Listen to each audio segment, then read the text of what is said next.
Good morning and welcome to Coffee Talk. I'm so tired. I flew out of New Orleans yesterday into Atlanta and then drove from Atlanta to Birmingham. Got home at 9:30. Walked the beast. Look at my hands. Say hey, bye-bye. Hi. Oh, here we go. Oh, big stretches. I love you. Love that dog. Love that dog. I came home last night and kissed him so much. He was probably like, Mom, get off my face. Get off my face.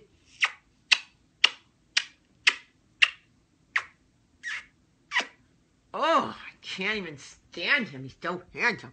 Oh. Look at his face. Can you say it? This is what I do to him all day. He clearly hates it. He clearly hates it. Oh, yeah, boy. Oh, my boy. Okay, sorry.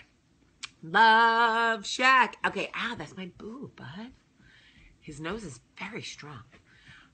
So I walked the dog, unpacked, repacked, because I'm leaving after soccer today to go to Destin, Florida, because I'm speaking Monday morning. These 2 weeks have been rough. But anyway, I did, ladies, listen to what I did. I unpacked, repacked, took a shower, whatever, laid in bed and was like, I'm so tired. I can't sleep.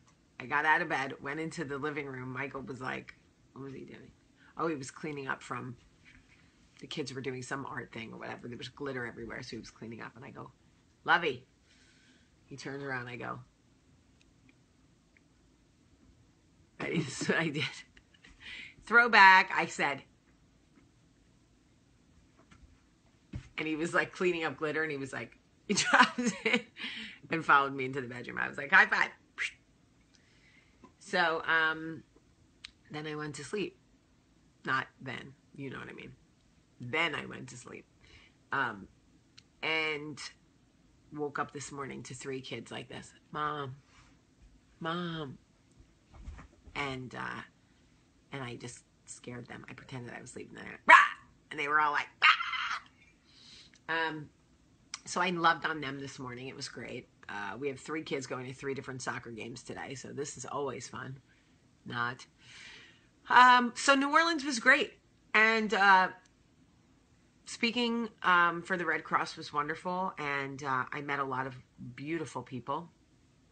I highly recommend New Orleans if you haven't been.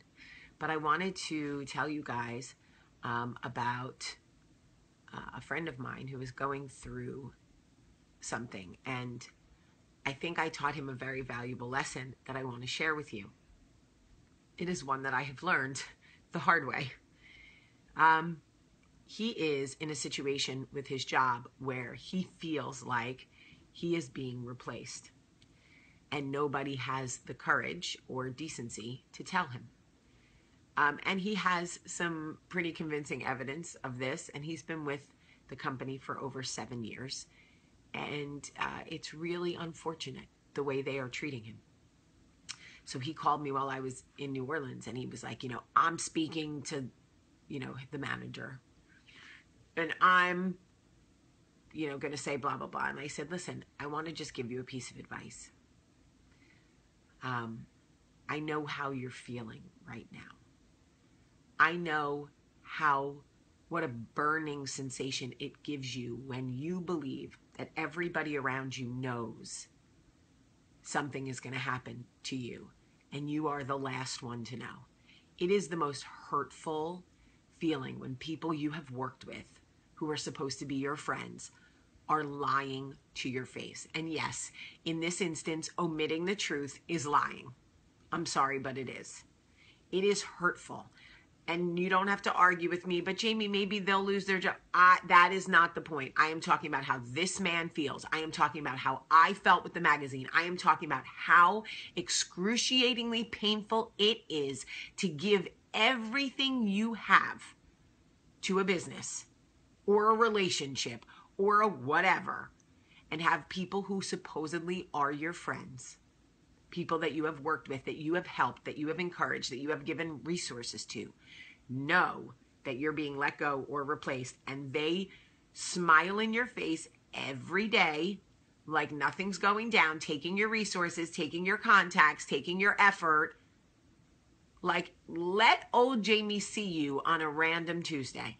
I wish you would. I said, I live my life legit every single day walking the line between Jesus take the wheel and bitch, I wish you would. That is real. Excuse my language, Nancy. It's called balance.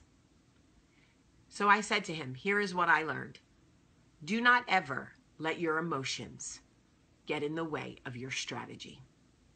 Because the second you come from a place of emotion, they got you. They got control of the situation. They got control of the conversation.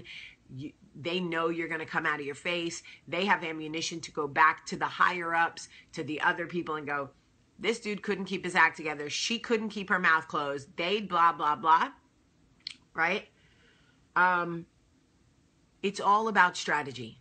You cannot allow your emotions to get ahead of your strategy. When somebody is hurting you or has hurt you, and you know you need to exit, and you know it may not be graceful, write down your strategy. Write it down. What's my end goal? What do I want to achieve? Because if you want to act a fool and like create a ruckus, I love a ruckus. I got you. I'm the ruckus girl. But if that's not how you want to exit, if you want to do it gracefully, if you exit anything, like I said, a relationship, a friendship, work, whatever it is, and you know you've been played, or you think you're being played, or you know people know you're being played and people are not acting right, you got to get your strategy together. You have to always be one step ahead of them because they think they're smarter than you, and they are not smarter than you. We are smarter. I wrote the rules to these games. These cats, they think they're playing. I wrote the rules to that. You know what Biggie said? I'm not only the client, I'm the player president. That's real. He wrote that for me. He just doesn't know it. Seriously, do not ever let your emotions get in the way of your strategy. Always stay focused on what your end goal is. Write it down. And when they approach you or when you have to be locked in a conversation with them, keep your emotions in check. Smile, kill them with kindness, but always know your strategy, because that's part of the strategy, is keeping your emotions in check. Because once you lose it or come out of your face, that's it. They win. They have control.